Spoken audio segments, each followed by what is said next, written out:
এসো।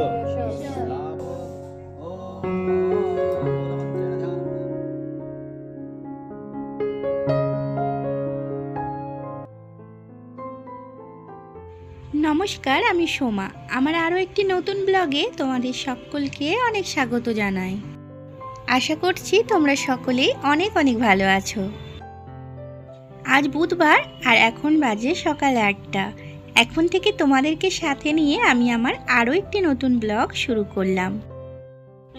তো চলো আমার ব্লগটার সাথে থেকো শেষ পর্যন্ত। আশা করছি আজকের ব্লগটা তোমাদের খুব ভালো লাগবে।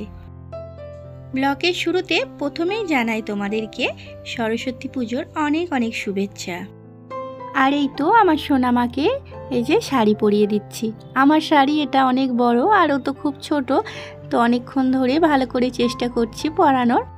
আমার সোনা কদিন ধরেই বায়না করছে সরস্বতী পুজো হলে এখানে শাড়ি পরবে সে, কারণ ওকে আমি গল্প শুনিয়েছিলাম যে দেশে সরস্বতী পুজোয় ছোট বাচ্চা বড়রা সবাই শাড়ি পরে পুজোতে। তো সেটা শুনেই ওরও বায়না যে ও আজকে শাড়ি পরবে। সোনাকে রেডি করিয়ে আমি কিছু ফুলের মালা গাঁথলাম, কারণ প্যান্ডেলটা একটু ফুলের মালা দিয়ে সাজাবে। তো সেই কারণেই সবাই মিলে একসাথে ফুলের মালা গাঁথছিলাম। দিয়ে আমি চলে এলাম রেডি হতে, আর ওরাও যে যার চলে গেল রেডি হতে। আর এদিকে তোমাদের দাদা ভাই স্নান করে দাঁড়িয়েছিল, তাই ওকে জামা টামা বার করে দিলাম। আর এই তো আমার মেয়ের পুরো লুক দেখো, এত কিউট লাগছে। এই প্রথমবার ওকে আমি শাড়ি পরিয়েছি, পুরো বুড়ি মা লাগছে আমার। আর এই তো আমি রেডি হয়ে চলে এলাম এই যে প্যান্ডেলের কাছে, আর বাকিরাও সব চলে এসেছে রেডি হয়ে। আর দিয়ে ফল কাটা হচ্ছে, আর আমার চাই যে আম পাতার মালা করে নিচ্ছে। দরজার সেই টাঙায়, দরজার উপরে পুজো যেখানে হয় সেখানে, এখানে এই জিনিসটা খুব আছে, এই আম পাতার মালা করে টাঙানো। ওটা আমাদের ওদিকেও হয়, তো সেটাই করছে।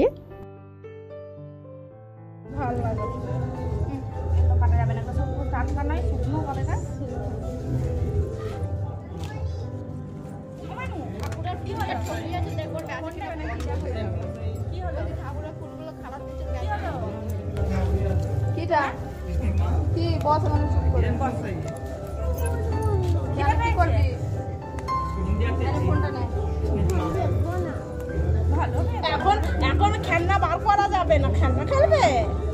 খেলনা এখন বার করা যাবে না। খেলনা কত নোংরা ছিল এখানে। খেলনা খেলতে নেই।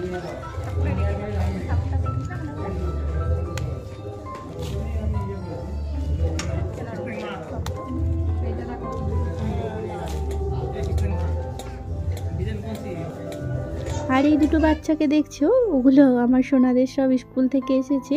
ওরা এখানকারই, মহারাষ্ট্রের, আর ওরা রঙ্গোলি বানিয়ে দিচ্ছে।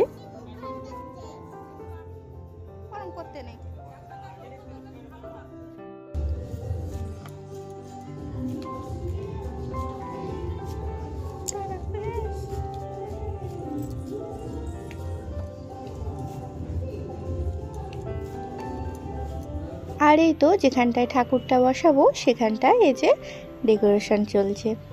ওই যে সকালবেলায় ফুলগুলো গাঁথলাম, ফুলের মালাগুলো, তো সেগুলো দিয়ে এভাবে সাজানো হচ্ছে। আর এই মাত্র আম পাতা এভাবে মালা হলো, আম পাতাগুলোও সাজানো হচ্ছে।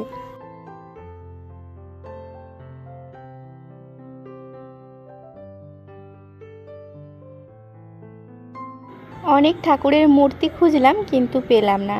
শেষমেশ কি করব, এই যে এই ফটোই কিনে নিয়ে এলাম।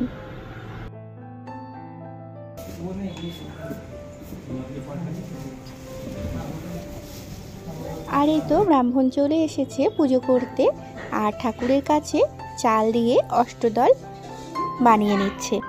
আজ মাত্র কয়েক মিনিটেরই ভিডিও তৈরি করতে পেরেছি, কারণ বুধবার আর বৃহস্পতিবারের সকালটা পুজো নিয়ে অনেকটাই ব্যস্ত ছিলাম, তাই এডিট করার সময়ই হয়ে উঠলো না।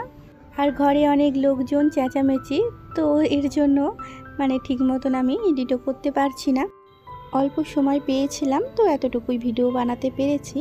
তো তোমাদের সাথে নেক্সট ব্লগে আমি শেয়ার করব এখানে আমরা কিভাবে সরস্বতী পুজো করলাম। তো চলো, ভালো থেকো, সুস্থ থেকো, আবারও দেখা হবে একটা নতুন ব্লগে।